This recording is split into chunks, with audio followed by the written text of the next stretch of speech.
everyone, and welcome to another episode of Mavens of Manufacturing, where I am talking to women who are changing the game in engineering and manufacturing. And I'm really excited that it's Friday. Still kind of in disbelief that it's the end of October almost, because that went by super fast. But for Manufacturing Month, I'm really excited to have Barb Bennett here. We're going to talk about workforce development and some other things. But before we get started, Barb, welcome to Mavens of Manufacturing. Yes.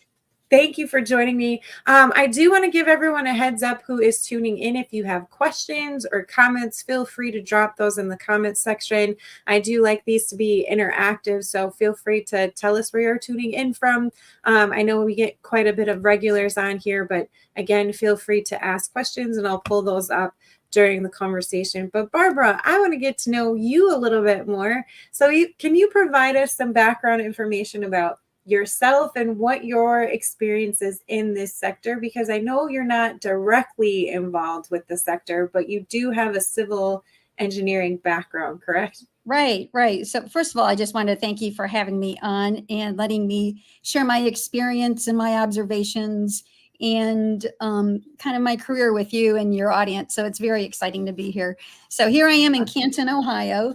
And it's kind of funny because people used to ask me, where you're from? I said, Canton, Ohio. Well, you know what? I'm from Canton, Ohio, and I love that. So born and raised here, I love this community. So a little bit of my background and my pathway into engineering and now into manufacturing workforce. So I was always good in math and science.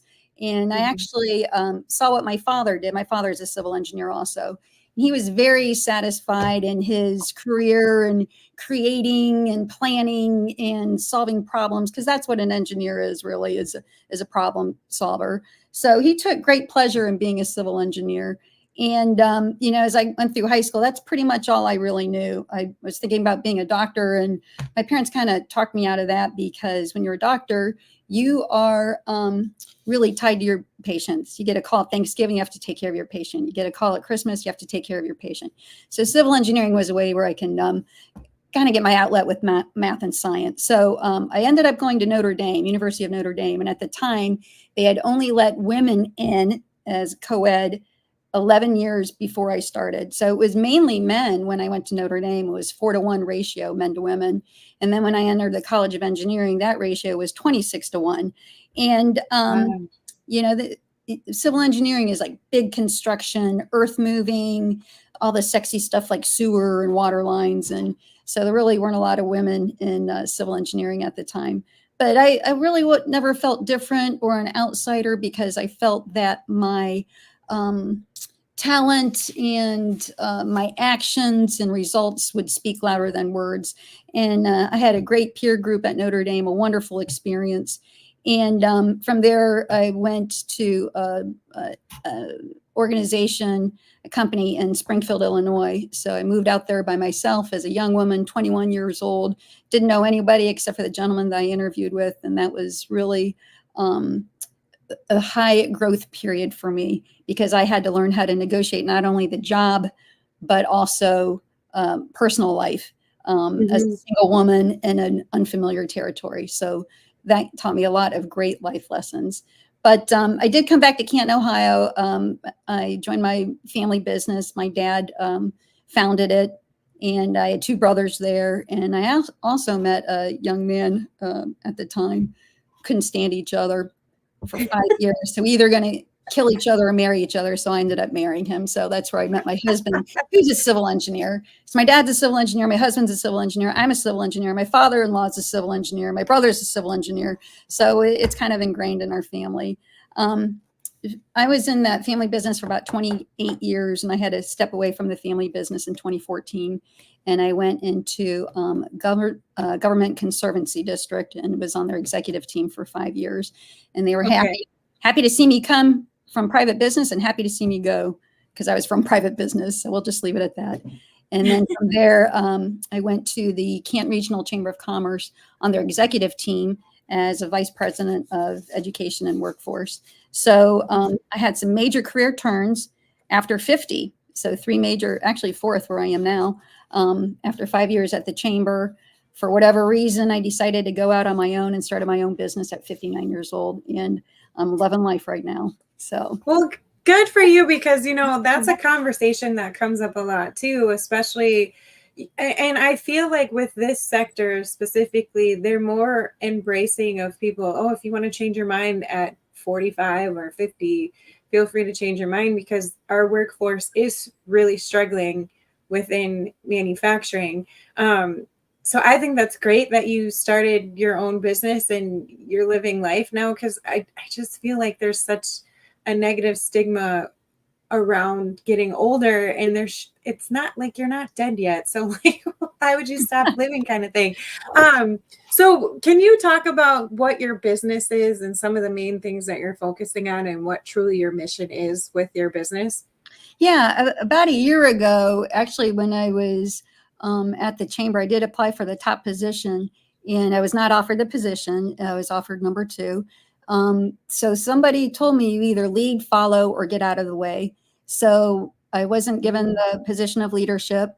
I tried following, and through my career, I've pretty much written my own programs and set my own metrics and set my own goals and achieved my own, programming. And I found myself just a little bit held back or stifled from what I saw opportunities could be had. So that's why I stepped into my own business, and actually left the chamber without really knowing what I was going to do. But I had a lot of connections in the community, 30 years of a lot of community advocacy. I'm on a lot of different boards, a lot of economic development. And I had entities that were reaching out to me. Hey, are you available? Can you help me with this? I want to put you on contract. Can you help me with this?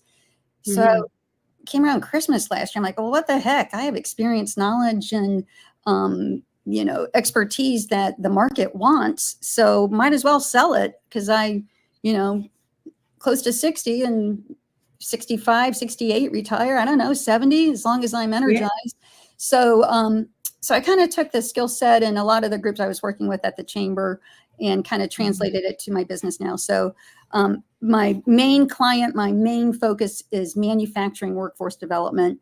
I'm the manager of a nonprofit, and their name is, get this, Stark County Manufacturing Workforce Development Partnership. So their name pretty much tells you what their main focus is. So I helped launch that program at the chamber, and the board and the officers wanted me to continue with that. So that's one of my main clients. And then I have other clients that are doing property and land development.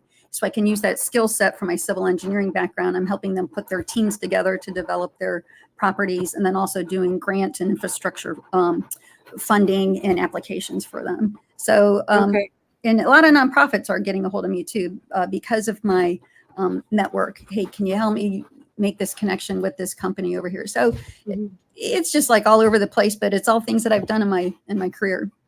Right. So are you then focused on, and before I ask this next question, I did see a comment come through. So I want to shout out to James, who's tuning in from Houston, Texas. Hope everyone's having a good Friday. Thank you, James, for commenting. Again, if you are in the audience, please feel free to drop a comment or ask a question, and we'll try to get to you during this conversation.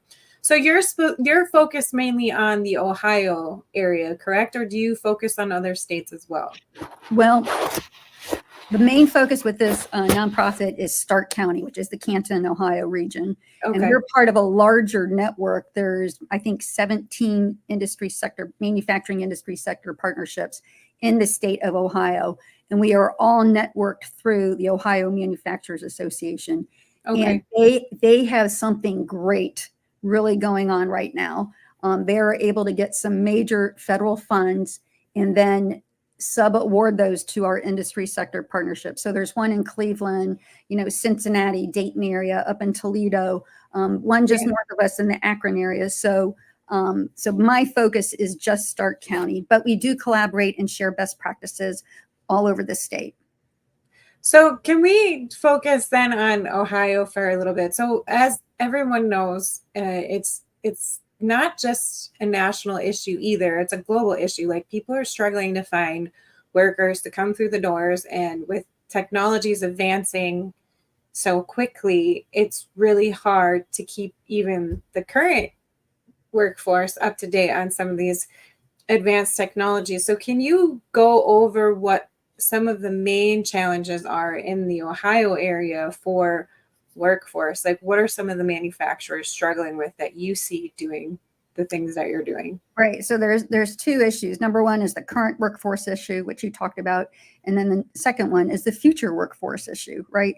So the current workforce issue, the state has established a couple of really nice programs. One is called Tech Cred, and state funding is available for technical training for incumbent workers that companies can use. It's a very user-friendly grant system. It's a reimbursable grant. Each company can get up to $30,000 for each cycle. So a lot of companies use that as their training budget for the year.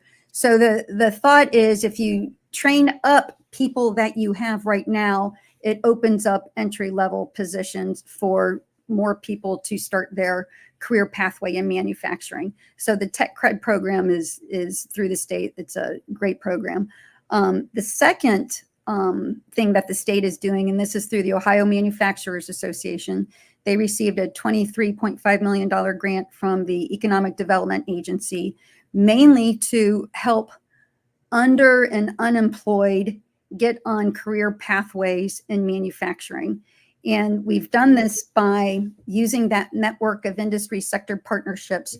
And each one's just a little bit different flavor, different little bit personality, different issues in each community. But they set up a system, a model to do grassroots outreach to under and unemployed, do some basic job training, do some math brush up, help them with some basic job skills, and then place them in entry-level positions with our participating manufacturers. And also provide career navigation and spot check-ins with these candidates over a 12-month period to make sure that the employer is satisfied, make sure that the candidate is successful. So that's bringing in a new generation or adult learners even, or career changers into manufacturing. So those are two programs that the state is working on to address at least the manufacturing workforce, which I think they're both showing some great success. The entry-level placement, Ohio Manufacturing Association, their goal is to get 3,600 people into manufacturing jobs that have never considered it before. And we are going to hit that mark. The grant wraps up the middle of next year.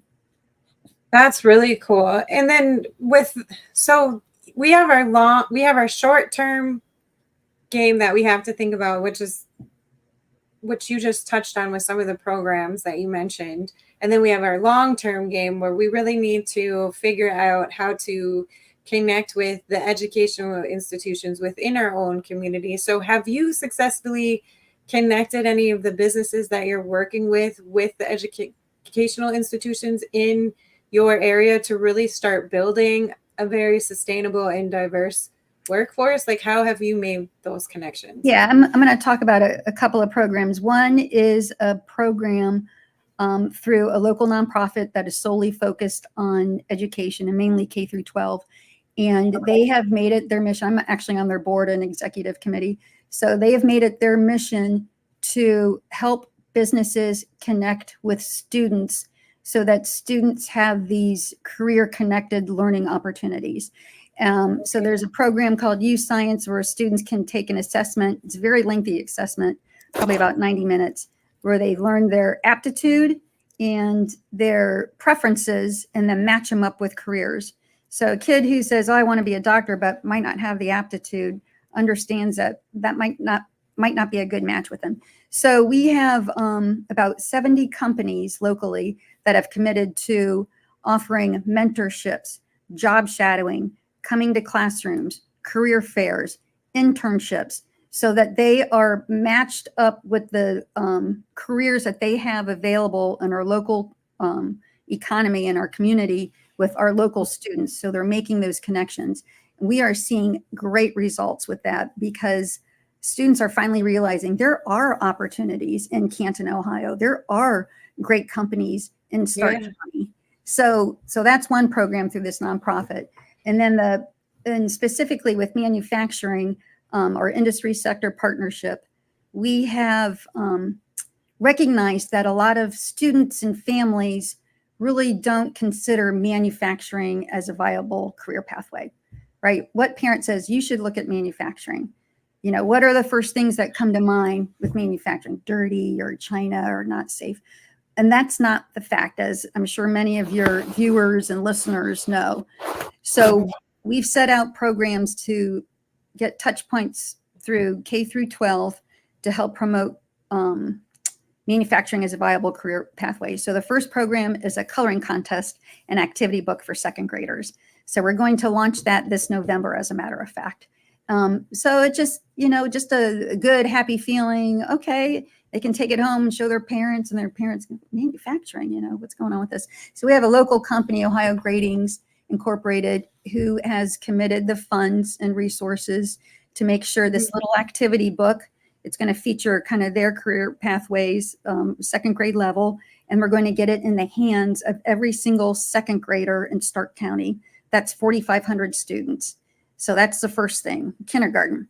So we have a middle school manufacturers camp. It's a summer camp opportunity. We make it free for anyone who's interested. Up to this year, we had 100 students. We had 4 weeks, 100 students.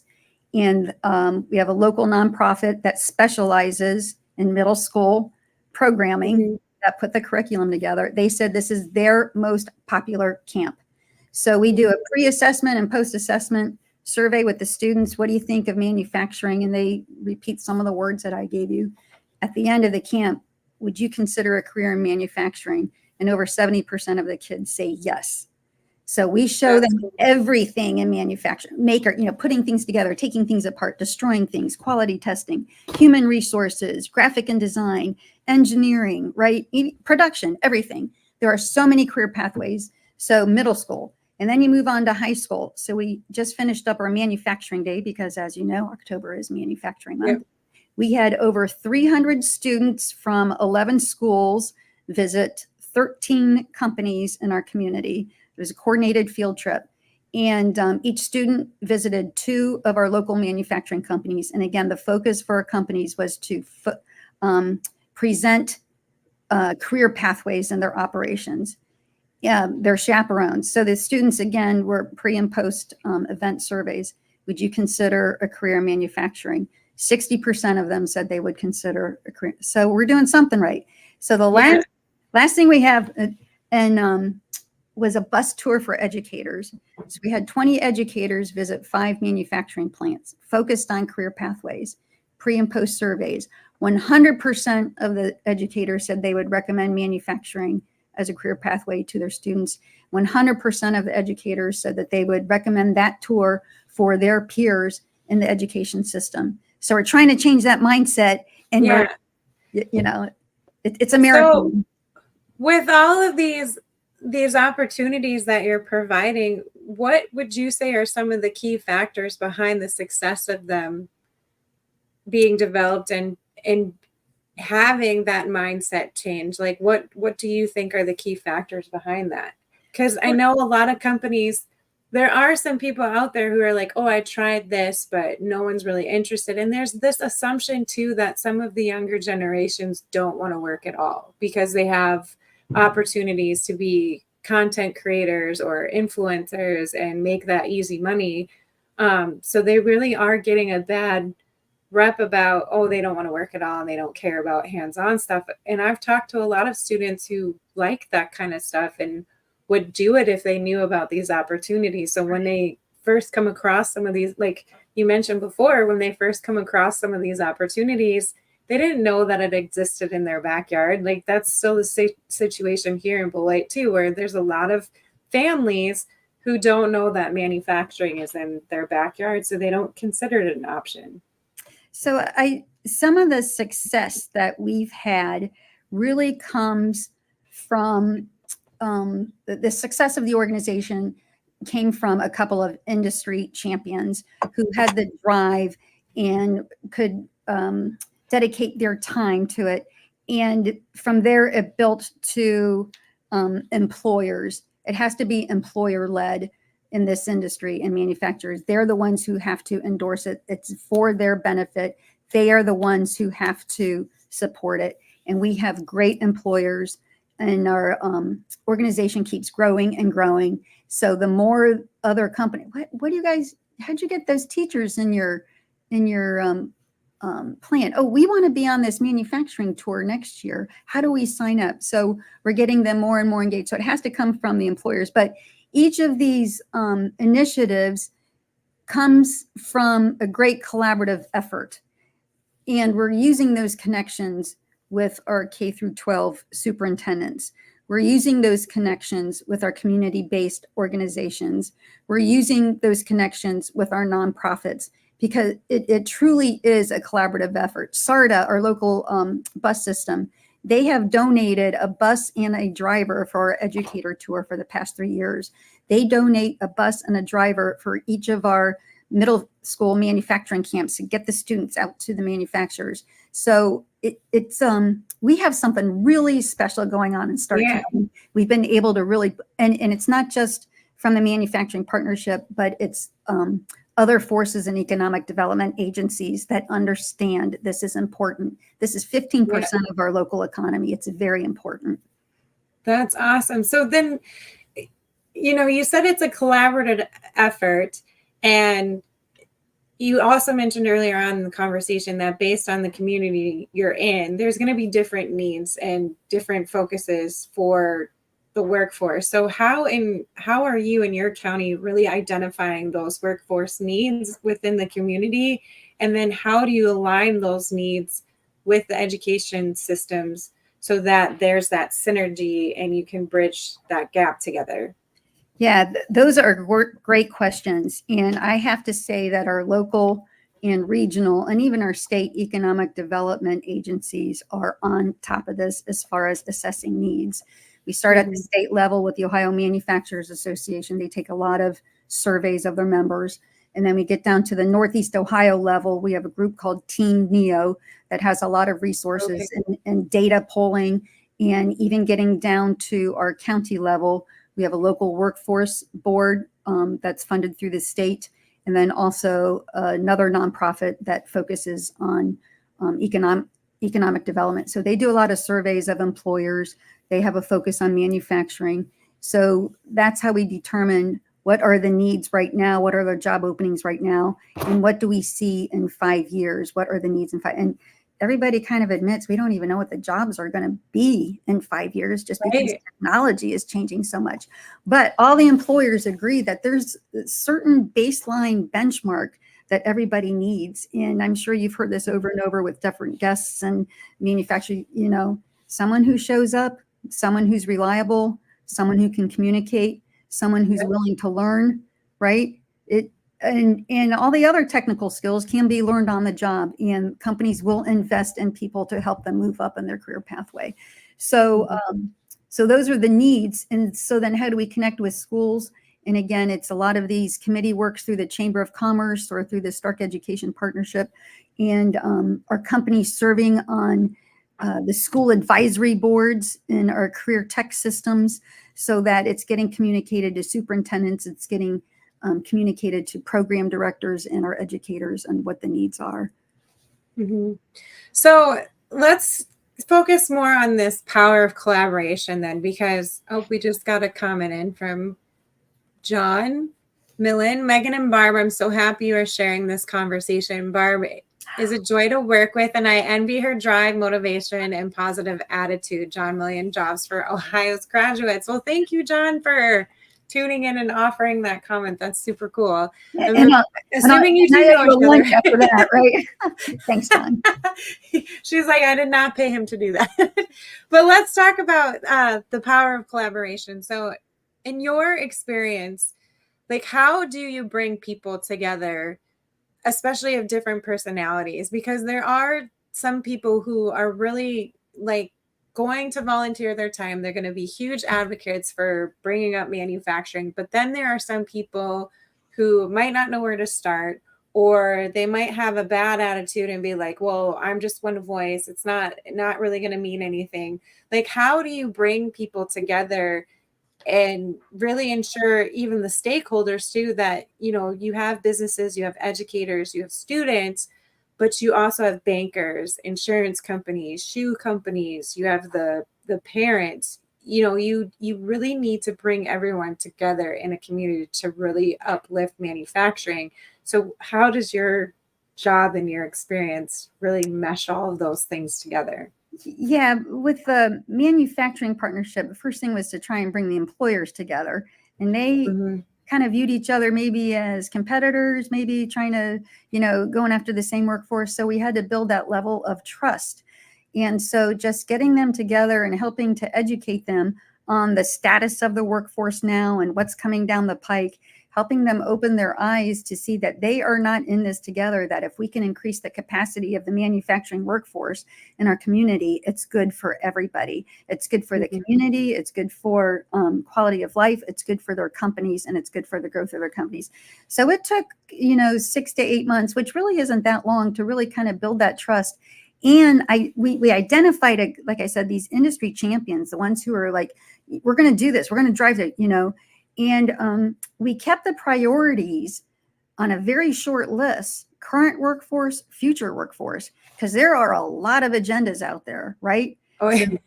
So Ohio Manufacturers Association held a strategic planning session with us. It was over Zoom. It was like 2 1-hour sessions. Boom, done. It doesn't have to be a lengthy wordsmith 6-month process. So those were the two things everybody could agree on. And then from there, we were able to fit in our programs to put them together. And then I would say this, also with our community, we have some nonprofits that did another study. And what we found is that our community was getting poorer, older, and less populated. So there are a lot of different entities that are working together to figure out how we negotiate that and change the direction. I don't know the population, and I don't know if we're able to do that or not, but we're going to give it a try.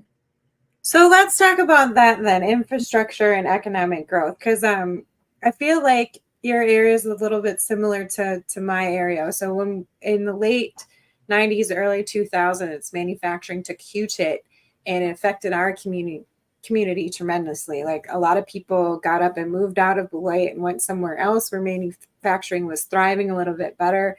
And as you mentioned before, it really takes those industry advocates to really step up and invest not only their time, but also their money. So Diane Hendricks is the woman here who really stepped up, and she invests a lot back into the Beloit community. She's a huge advocate of manufacturing. She built a charter school that focuses on the STEM fields, and she really works hard to let kids know, okay, there's also these other opportunities. The high school is doing a partnership with a gentleman who's doing, it's called the Craftsman of Character, and they're doing rotational opportunities with the high school students so that they can figure out if in office is something they want to do or something out of office is what they want to do. So in your area, how do infrastructure projects like transportation or environmental initiatives really contribute to that local economic growth, so that it can also support manufacturing, but also smaller businesses within that ecosystem?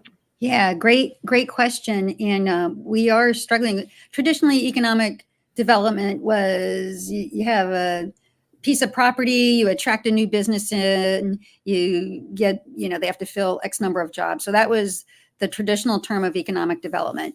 And there are experts in the state and around the country that are kind of changing that definition. It's more than that. That's one piece of it. But economic development is also community development. It's also quality of life. It's also workforce. And if you think about it, it's also housing. So when you talk about infrastructure, the new development follows the sanitary sewer, the water lines, and the roads, the transportation, right? So if you don't have those three things, you're not going to have new development. But economic development can also be repurposing old buildings and brownfield development and focus on the infrastructure that we already have instead of spreading it out. So yeah, you're talking sewer and water and infrastructure. That's my kind of language, right? So, economic development also has to consider wetlands and parks and, like I said, the housing, and it all comes down to planning and zoning. So you have to have the planning and zoning for industrial. You have to have the zoning for housing. In our area, as with a lot of the United States, there is a severe housing shortage. We found out that we are, I don't know, 20,000 units short of what we really need in our community. So if we're trying to attract people and workforce, and we have new companies and need more workers, where are they going to live? So that infrastructure is very important. And this housing issue, our community is just starting to scratch the surface of it. Again, the county committed some funding to look at our housing issues. That's how we came up with our 20,000 housing units short. Nobody likes established neighborhoods, don't like small houses for some reason. That has a negative connotation, but younger generation, they don't want large, they want tiny houses, right? Yeah. Tiny houses, tiny yards. So we have a mindset in our community that we need to help educate that population for the housing issue. And industrial development is not bad as long as it's properly zoned and planned out properly. So so the development follows the sewer and water and transportation. And we're set up well. We're primed in our community. We just need these collaborative forces to pull the trigger on that.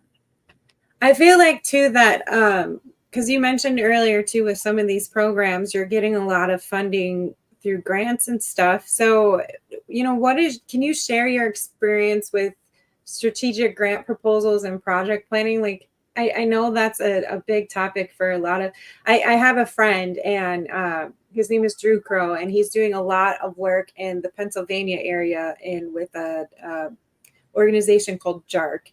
And they did a grant, and he's like, Megan, I didn't think we were ever going to get the grant, but then we did get the grant. And I think a lot of people get into, because there's a lot of steps that are involved with grant writing. So can you share some of your best practices for writing successful grant proposals that fund workforce development projects? Because I feel like that's a huge topic now happening. And there are some really, really good grants, but there's also some really, really bad grant proposals. So can you share some of your best practices on successful ones? Yeah, first and foremost, you have to know the source of the grant, because sometimes you have to be careful what you wish for. Some grants have a lot of strings and reporting, and you spend a lot of money in administering the grant and really not on the programming. So you kind of want to watch out for that. And what I found being successful is you find the rubric, how do they grade it, and write your grant to maximize the number of points you can get. So I don't think there's a lot of secrets to it. That's my engineering mind, right? Yes, no, black, white, it goes in this column, number of points. We got to maximize the number of points. A lot of grants are written that want to tell this narrative and this story. And sometimes the grant writers are just so overwhelmed. They just want to be able to check the box and give it the highest scores possible, right? So consider the source, find that rubric and work backwards from the grant. Know what the answer is and work backwards. We missed a grant opportunity by 2 points. We were right on that edge. Next time we submitted, I was able to see where we were short. And then we got that $250,000 grant the next time it came around. So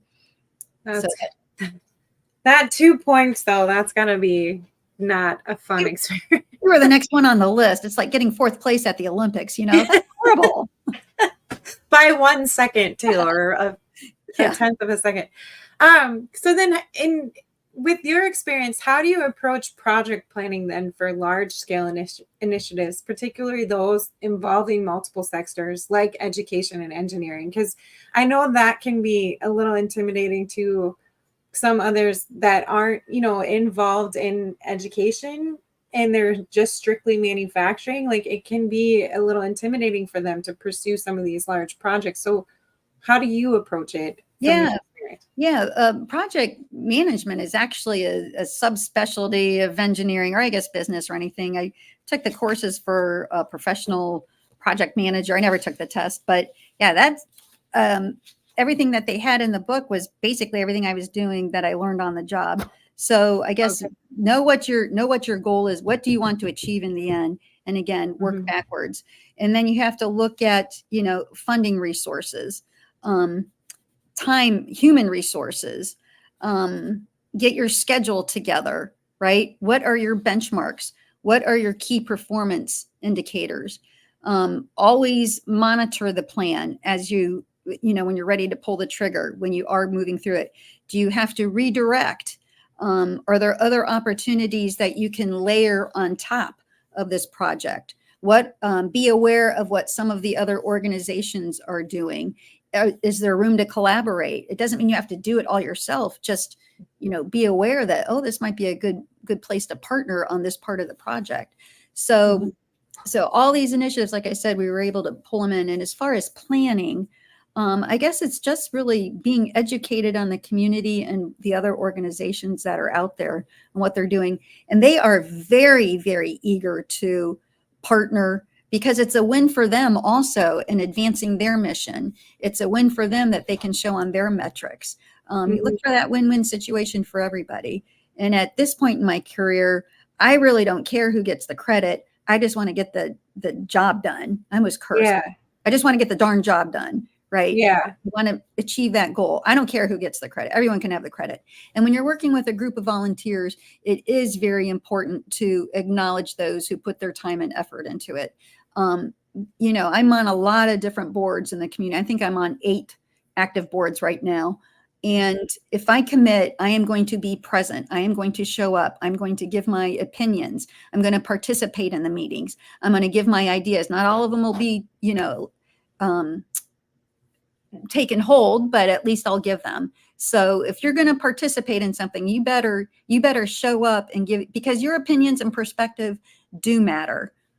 Yeah. I've also noticed, though, when it involves students, especially at the high school level, if you say you're going to do something and then don't do it, you are going to lose fans really quickly, because this younger generation does not like that. There was a situation here in my community where there was a lot of yes, if you follow these steps, then you'll be able to start this robotics team. And the kids did all of the work and they followed the exact steps that was told to them. But then something with politics happened, and the right person at the high school wasn't informed, and they have their own policies in place. And so it didn't happen. And the students were really, really upset. And we're like, why should we even try for next year? If this is going to happen again. And I feel like another piece of advice for anybody who wants to really uplift manufacturing, know who your state and community representatives are, know what their opinions and policies are specifically for manufacturing and some of these programs that are supposed to bridge education in the sector together.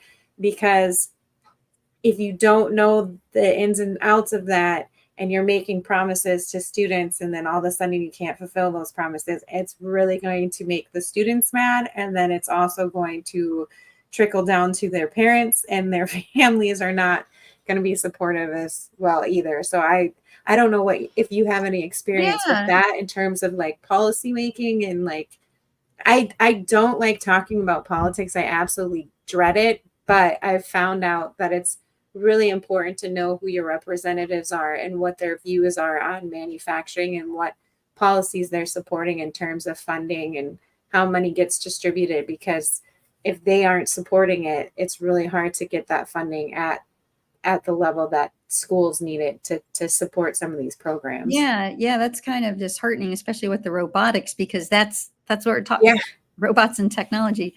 I think you just kind of supported what I said, is be aware of what the other organization's doing. And you bring up a great point, the politics of it, right? Who gets the credit? The politicians want the credit. I hope none are listening right now, but give the politicians the credit, give them a win, right? But if you want to achieve what you want, I actually started a middle school robotics group for my kids. I was a coach for First Lego League for 7 years. And so, I have that experience. I just did it myself. I went outside of the school. So I'm going to do this, and anybody can join who wants. So I had 20 kids, which was a lot. And then it pared down to 10 eventually. But eventually the school thought it was a good idea. And then they were able to provide resources and space. But it comes down to that industry champion again, knowing where your funding's coming from, what are their hot buttons, your local legislators, what are their rubrics, right? What do they want to achieve? So you bring up a great point.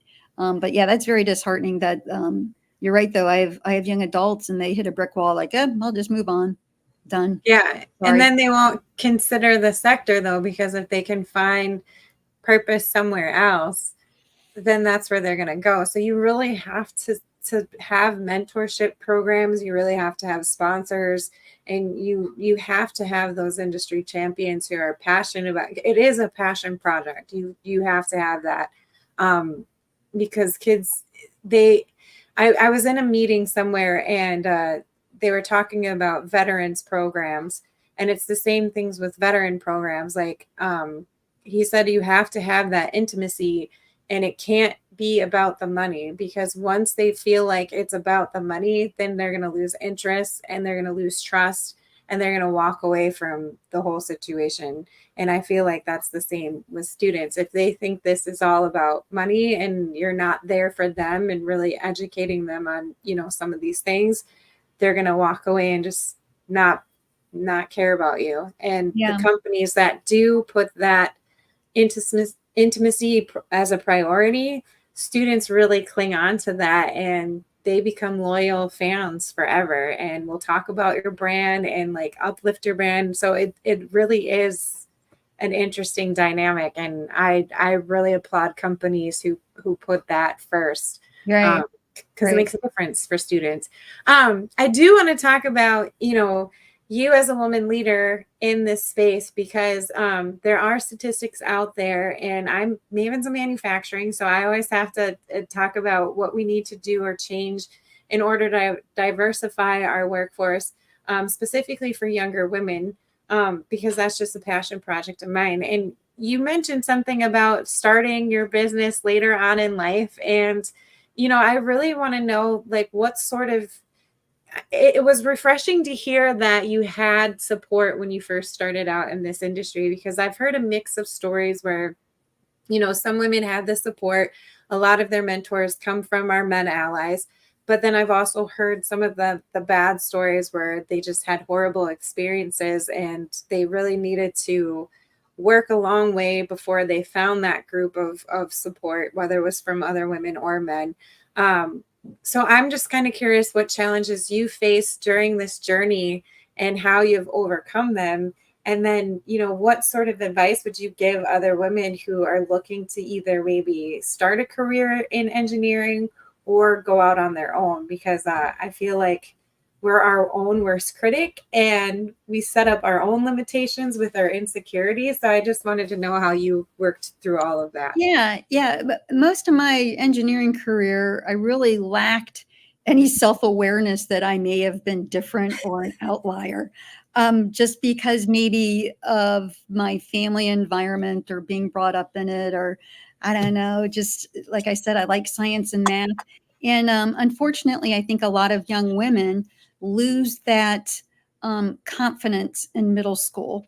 So the first thing I would say is don't let anybody define you. If you like science and math or putting things together or working with your hands, you're not an outlier. That's a special skill if you want to know the truth.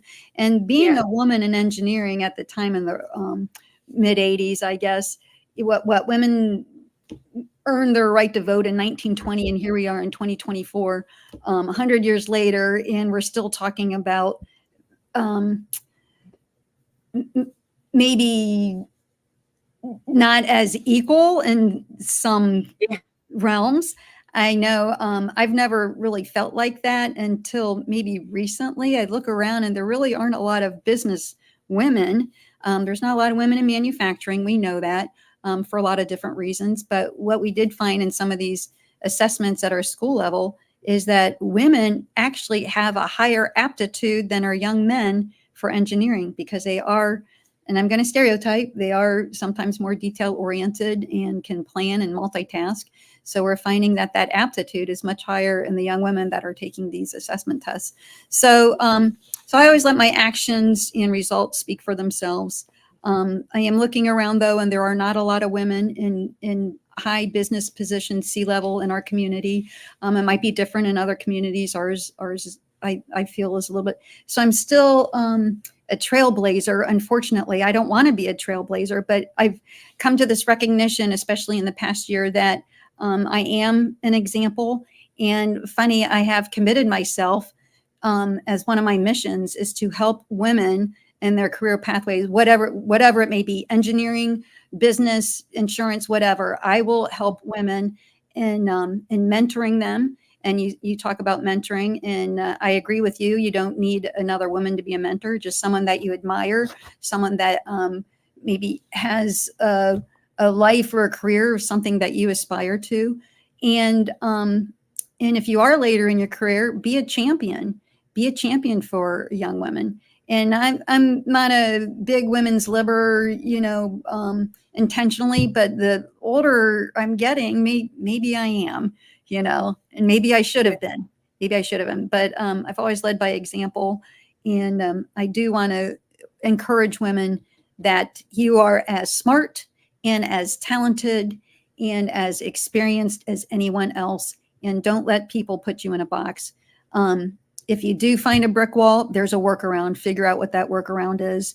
And like I said, it might be a different career pathway. And if you bet on yourself, you're your best boss. I'm my best boss. So yeah, I had a similar story like yours where, I just got tired of not feeling like my voice was being heard. So I was like, I'm just going to try starting my own thing and see works, and if it doesn't work, then I'll try something else. So I really appreciate your story at the beginning where you're like, yeah, I decided at this age to start my own thing. And I think more people need to hear, even older men, I think, because I feel like everybody hits a certain age.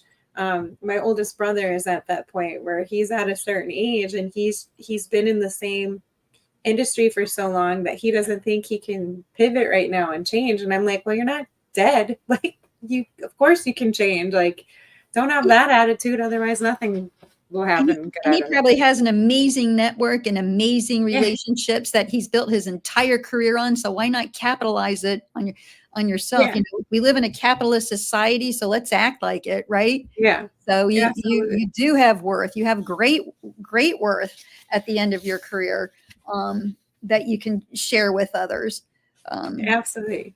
Well, Barbara, we're coming up on our time, so I just want to make sure that we covered everything. Was there a question that I might have forgotten to ask you that you're hoping that I asked? No, I really do appreciate this conversation and letting me share my experience. Like I said, my mission now is to help women succeed, help them on their career pathways, to elevate each other. Women, this is kind of funny. One quick story. I didn't realize that women react differently from men because I worked with mostly men in 28 years. Mm-hmm. And then I found out that they do have different perspectives. They do have a different voice. There are different things that are more important to them, that friendship, that bond. I never had in most of my career. So it was so refreshing to work with other women. And, and it's not one or the other, but both are very valuable. So that's the other blessing. Well, I really appreciate you sharing your success stories too in Ohio. I feel like other communities and other states can look to you as an example of what to do right in terms of bridging the industry with education and how they can step up more and be more proactive in being that industry champion for manufacturing. It's going to take a village, especially with us being so large as a country and with states having their own needs and their own ways of doing things. It really is going to take communities to work together and bridging all of those gaps. But I do want you to have a chance to either provide a call to action for our audience or ask one question. So what would that be for you? What question would you have, or what call to action would you have for our audience? A call to action is consider being a mentor, not just to women, but to our youth, because I think our young 20s are struggling. I have 2 young 20-somethings. They are struggling to find their path, to find their way, to find where they fit in. I don't know what's going on, but it's a common theme. So consider being a mentor. And it doesn't take a lot of effort to do that. And this is good for our society. It's good for you. It's good for your community, your local community. So I would just say, whether it's a workplace or a student, consider being a mentor and or a champion. So Yeah, I agree with that. I think it's social media, to be honest, because everybody's trying to be all these other people that they see on social media. So it's really hard, I think, for them to really know who they are as an individual. My daughter struggled with it bad. And I'm like, you need to step away from your phone and figure it out, like what it is you want to do and what makes you passionate and happy. And she had a really hard time at the end of her high school career, but now she's on her 3rd year of college. She's doing really well. She passed all of her exams and she's looking to be a surgical nurse. So I'm really proud of her for finally like figuring out what really drives her. It's been fun to watch. She found that balance and she's on a career pathway. So to be a productive member of society, right? Yeah. But I had to and not yell at her, but be stern with her about her use of her cell phone and let her know, you are comparing yourself to all of these people and most of them are using filters and that's not what people look like. And not everything is fluffy and glorious. There's hardships that you have to overcome to reach that next level and to continue growing. If everything was perfect, you would not continue to grow or improve yourself. So I've introduced her to other women and other guys too. And I've brought her along on a few of my business trips. So she was able to meet people that I work with. And it was so refreshing to see them share their wisdom and knowledge with her. And it really opened up her eyes. So she made a turnaround and it's really cool to see. Yeah. So I'm really proud of her. But that outside voice is important. So absolutely. So Barbara, if anybody has questions for you, what is the best way to connect and where should they go? You can use my email address. It's bhbennett@bhbennett.org. I don't have a web page right now. I'm at the point in my career where people just seek me out. So gotcha. Well, I'll make sure to include that in the show notes after this. And I just want to thank you again, Barb, for joining me today on Mavens in Manufacturing. For anyone tuning in, please make sure you connect with her. If you can't get a hold of her, connect with me and I'll be sure to make that connection for you guys. For anyone tuning in, if you are having a hard time discovering your brand voice and want some edginess in your writing or content marketing, please stay tuned because we have the sponsor for you. Have a great day, everyone. Happy Friday. Thanks, Megan. You guys are wonderful. Take care. This episode of Mavens in Manufacturing has been sponsored by Z Ink Solutions. Z Ink Solutions. This isn't your grandmother's copywriting service. We provide copywriting and copy editing services that provide impactful text and memorable storytelling for a variety of brands and industries. Contact us today at zinksolutions.com. That's z-inksolutions.com.